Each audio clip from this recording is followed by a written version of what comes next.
আসসালামু আলাইকুম প্রিয় শিক্ষার্থী বন্ধুরা, এবছর যারা এসএসসি পরীক্ষা দিবা, এবছর না আমি বলি পঞ্চম অধ্যায়ের এমসিকিউ বলে সিকিউ বলে পঞ্চম অধ্যায়ে সবচেয়ে কঠিন থাকে। আর যারা এটাকে সহজ করে নিতে পারে তাদের জন্য সহজ। প্রিয় শিক্ষার্থী বন্ধুরা, ইতিমধ্যে আমি প্রথম, দ্বিতীয়, তৃতীয় এবং চতুর্থ অধ্যায়ের এমসিকিউ সাজেশন দিয়েছি।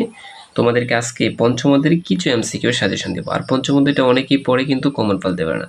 আমি তোমাদের জন্য আজকে কিছু ফিক্সড এমসিকিউ দিব, তারপর আমি সিকিউ দিব। তো এই এমসিকিউগুলো তুমি পড়বা, এর বাইরে একটা পড়াও পড়তে হবে না। আমি মোহাম্মদ পাভেল আহমেদ বলছি, আইসিটি শিক্ষক। এই অধ্যায় থেকে প্রথমেই তুমি কি পড়বা, 16 নং দেখো, ALU. ALU arithmetic logic unit, এটা খুব ইম্পর্টেন্ট। Arithmetic logic unit. আমরা যে মোবাইল ব্যবহার করি, র্যাম আর রোম থাকে, কিন্তু এটার পুনরূপ কি জানো? দেখো, র্যামের পুনরূপ কি? Random access memory. Random access memory, খুব ভালো করে পড়বা। আর যদি বলি রোমের পুনরূপ কি? Read only memory. প্রতি বছরে যে কোনো বোর্ডে এখান থেকে একটা প্রশ্ন থাকেই, এমসিকিউ। অনুবাদক সফটওয়্যার কয় ধরনের? এটা হচ্ছে 3 ধরনের। কি কি? কিন্তু এটা জানতে হবে তোমাকে। অনুবাদক সফটওয়্যার কি কি এটা জানতে হবে। তো প্রিয় শিক্ষার্থী বন্ধুরা, তোমরা নাম শুনেছো অ্যাসেম্বলার। এই যে দেখো, assembler, compiler, interpreter. Assembler, compiler, interpreter একদম মুখস্থ করে ফেলবা। আর তোমরা অ্যাসেম্বলার, কম্পাইলার, ইন্টারপ্রেটারের সংজ্ঞাটা শিখবা। এখান থেকে যে কোনো একটা থাকবে তোমাদের পরীক্ষায়। আমরা তো জীবনে ভুল করি, কিন্তু কম্পিউটারে যদি ভুল করি তাকে বলা হয় বাগিং বলে। কিন্তু ভুল ত্রুটি পরীক্ষা করাকে বলা হয় ডিবাগিং। আর কম্পিউটারের ভুলকে বলা হয়, এই যে দেখো, প্রোগ্রামের ভুলকে কি বলে? বাগিং বলা হয়। তো প্রিয় শিক্ষার্থী বন্ধুরাও, প্রোগ্রাম ফ্লোচার্ট প্রক্রিয়াকরণে কোন প্রতীকটি ব্যবহৃত হয়?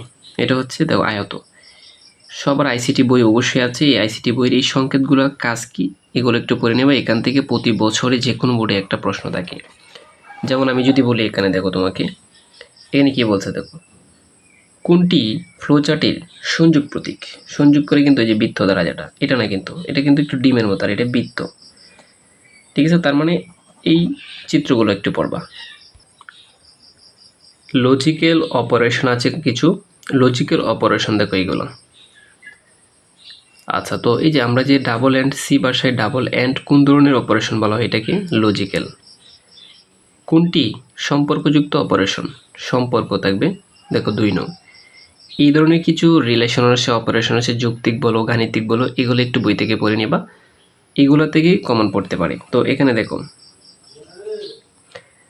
336, এটা কোন ধরনের অপারেশন? এটা হচ্ছে রিলেশনাল। ডেটার ধরনকে কি বলে? ডেটা টাইপ বলে। সি ভাষার চলক কোনটি? কোনটি সঠিক হবে? দেখো 3 নং। এই চলক কিছু পড়ে নেবা। প্রথমটা ছোট হাতের, পরেরটা একটু বড় হাতের হয়। আর এটা দেখো, প্রত্যেকটাই কি বড় হাতের? এটা হবে না। প্রত্যেকটা ছোট হাতের, এটা হবে না। এই সিস্টেমে চলক হবে। 1 বাইট কত বিট? 1 বাইট সমান 8 বিট। 8 বিটে 1 বাইট। এটা হচ্ছে ক্যারেক্টার হবে। ক্যারেক্টারের মানে সংক্ষিপ্ত রূপ। ক্যারেক্টার ডেটা টাইপে কোনটি পৃথক ডেটা রাখতে হয়, বা কতটি রাখতে হয়? কতটি রাখতে হয়?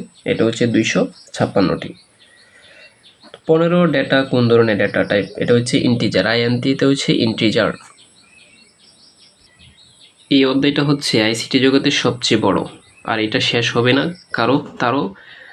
কারণ হচ্ছে এটার অনেকটি টপিকস আছে, সি ভাষার আছে, তারপর হচ্ছে প্রজন্মর আছে। এজন্য তোমরা একটু, আমি যেগুলো দিচ্ছি একটু ভালো করে পড়বা এগুলা। সফটওয়্যার তৈরির জন্য কোনটি প্রয়োজন হবে? কম্পিউটার ভাষা। কম্পিউটারের ভাষাকে লাগবে। ঠিক আছে, কম্পিউটার কোন ভাষা বুঝতে পারে? বলছে প্রোগ্রাম ভাষা বুঝতে পারে। মানুষের ভাষা কিন্তু কম্পিউটার বুঝতে পারে না, এটা প্রোগ্রাম ভাষা বুঝতে পারে। তো এখানে দেখতে পারতেছো 33 দেখো, কোনটি দিয়ে কম্পিউটারকে কাজ করানো যায়? এটা হচ্ছে কম্পিউটারকে তুমি নির্দেশ দিতে পারবা। যেমন নির্দেশ বলতে তুমি চাপতে পারবা, কম্পিউটার এই শো করবে, এটাকে বলে নির্দেশ। প্রোগ্রামিংয়ের বিভিন্ন স্তর আছে। প্রোগ্রামিং ভাষার সর্বনিম্ন স্তর কোনটি? এটা হচ্ছে মেশিন ভাষা বা মেশিন। কম্পিউটারের মৌলিক ভাষা কোনটা? মেশিন ভাষা, কারণ যন্ত্র ভাষা কম্পিউটার বুঝতে পারে। আচ্ছা, পাইথন এটা কত সালে আবিষ্কৃত হয়? 1991 সালে। এটা সালটা একটু মুখস্থ করে নিবা। পিএইচপি এটা কত সালে আবিষ্কৃত হয়? এটা হচ্ছে 1995 সালে। এটা একটা ভাষা, সি প্রোগ্রাম আর কি। তো এখান থেকে আর কোনটা পড়বা দেখতেছি একটু। এই যে দেখো, এটা কোন ভাষায় লিখিত প্রোগ্রাম কম্পিউটার সরাসরি বুঝতে পারে? এটা হচ্ছে মেশিন ভাষা। মেশিন ভাষা থেকে প্রতি বছরই আসে। প্রিয় শিক্ষার্থী বন্ধুরা, দেখো আমি তোমাদেরকে কিছু এমসিকিউ আমার বই থেকে বলে দিচ্ছি, এই পৃষ্ঠার সবগুলো তুমি পড়বা, একটু দেখে নাও। একটু ক্লান্ত বোধ করছি, তাই তোমাদেরকে আমি বললাম না এটা, ঠিক আছে? পরবর্তী ভিডিওতে তোমাদেরকে সম্পূর্ণ কিছুই সৃজনশীল এই অধ্যায় থেকে মাত্র কয়েকটা দিব, এই কয়েকটা থেকে তোমার কমন পড়বে। এই যে এগুলো একটু দেখে যাবা, এই যে এগুলোও দেখবা। আর বলে রাখি, তোমাদের জন্য সকল বিষয়ে সকল অধ্যায়ের বুলেটিন সাজেশন তৈরি করা হচ্ছে। তোমরা চ্যানেলটাকে সাবস্ক্রাইব করে রাখো, ভিডিও পাওয়ার সাথে সাথে যেন তুমি বুঝতে পারো, তাড়াতাড়ি করে পড়তে বসো এখনই। এই যে এগুলো একটু দেখে যাবো, আর মাত্র কয়েকটা এমসিকিউ। এই যে এখানে কিছু, এই যে এগুলো মোস্ট ইম্পর্টেন্ট, এখানে কিছু সি প্রোগ্রামিংয়ের নাম আছে, মানে প্রোগ্রামিং বৈশিষ্ট্য, এবং দেখো C++, জাভাস্ক্রিপ্ট, PHP, এগুলো হচ্ছে প্রত্যেকটা প্রোগ্রামিং। এই যে দেখো, আমি এটা না বললে না হয়। 88 কোনটি স্বাভাবিক ভাষা? দেখো 5GL, এটি কি জানো? 5GL তে 5G তে জেনারেশন, L তে ল্যাঙ্গুয়েজ। এরপর 4GL কি? এটা হচ্ছে অতি উচ্চ স্তরের ভাষা। এই দুইটা না পড়লে না হয়। তো দেখা হবে তোমাদের সাথে সৃজনশীলের আপডেট ভিডিও নিয়ে। তারপর তোমাদেরকে ইংলিশ সাজেশন দেবো আমি, যেগুলো ইংলিশে তুমি বানায়া লিখতে পারো, প্যারাগ্রাফ রাইটিং যত কিছু আছে, যাতে কমন না হলেও বানিয়ে লিখতে পারো, এই ধরনের টিপস আমি শেয়ার করব।